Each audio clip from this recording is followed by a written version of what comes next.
जारी लॉकडाउन को 31 मई तक बढ़ा दिया गया है। गृह मंत्रालय ने लॉकडाउन 4 के लिए गाइडलाइंस जारी कर दी हैं। कोरोना वायरस के कारण लागू राष्ट्रव्यापी लॉकडाउन का चौथा चरण सोमवार से शुरू होगा और इसमें लोगों को ज्यादा रियायत और लचीलापन देखने को मिलेगा। देश में सभी तरह की घरेलू और अंतर्राष्ट्रीय विमान यात्राएं बंद रहेंगी। हालांकि घरेलू मेडिकल सेवाओं, घरेलू एयर एम्बुलेंस को छूट रहेगी। मेट्रो सेवाएं बंद रहेंगी। स्कूल, कॉलेज और अन्य शैक्षणिक संस्थान बंद रहेंगे। होटल, रेस्टोरेंट और हॉस्पिटैलिटी सेवाओं से जुड़ी अन्य सेवाएं भी बंद रहेंगी। हालांकि जो सेवाएं हाउसिंग हेल्थ पॉलिसी, सरकारी कर्मचारी, हेल्थ केयर वर्कर्स या कहीं फंसे हुए लोगों को ले जाने वाली सेवाएं हैं, वो चालू रहेंगी। इसी दौरान बस डिपो, रेलवे स्टेशन और एयरपोर्ट पर कैंटीन भी चल सकती है। जो रेस्टोरेंट होम डिलीवरी की सुविधा दे सकते हैं, उन्हें किचन चालू करने की मंजूरी मिल सकती है। सभी cinema hall, shopping complex, gym, swimming pool, park, theatre, bar और ऑडिटोरियम आदि बंद रहेंगे। स्पोर्ट्स कॉम्प्लेक्स खुल सकते हैं, लेकिन वहां दर्शकों को आने पर प्रतिबंध रहेगा। सभी सामाजिक, राजनीतिक, खेल, मनोरंजन, धार्मिक कार्यक्रमों पर रोक रहेगी। सभी धर्मों के पूजा स्थल भी बंद रहेंगे। कंटेनमेंट जोन को छोड़कर बाकी जगहों पर कई गतिविधियों को शुरू करने की मंजूरी दी गई है। इंटरस्टेट बसों को चलाने की मंजूरी है। इसके लिए राज्यों को आपस में तालमेल बैठाना होगा। वहीं राज्यों और केंद्र शासित प्रदेशों के अंदर चलने वाला यातायात भी शुरू किया जा सकता है। लोगों की गतिविधियों के लिए तय किए गए स्टैंडर्ड ऑपरेटिंग प्रोसीजर्स के तहत गतिविधियां भी जारी रहेंगी। कौन सी जगह रेड, ग्रीन और ऑरेंज जोन में आएगी, इसका फैसला राज्य सरकारें खुद लेंगी।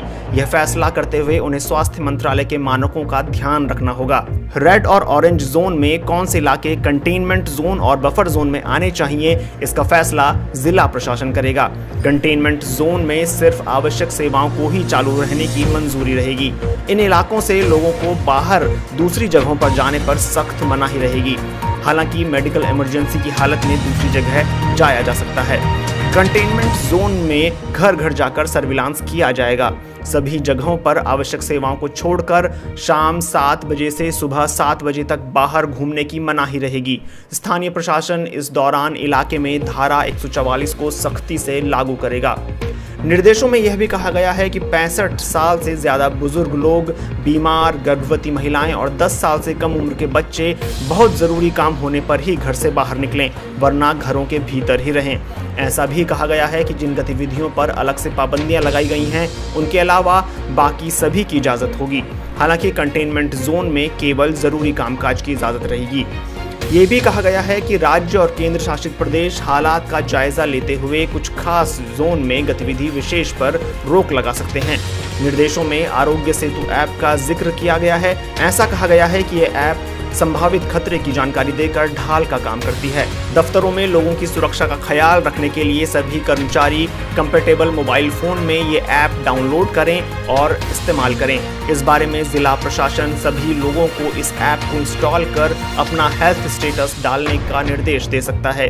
इससे उन लोगों का सही समय पर पता लगाया जाना आसान होगा जो इन्फेक्शन की जद में हो सकते हैं। ये भी कहा गया है कि सभी राज्य और केंद्र शासित प्रदेश medical professionals, nurse, paramedical staff, sanitization करने वाले कर्मचारी और एम्बुलेंस को एक से दूसरे राज्य में जाने से कतई न रोकें। साथ ही सामान ले जाने वाले ट्रकों को भी एक राज्य से दूसरे राज्य में जाने की इजाजत दी जाएगी। हालांकि इस दौरान कोई भी राज्य किसी पड़ोसी देश के साथ सामान की आवाजाही नहीं कर सकता।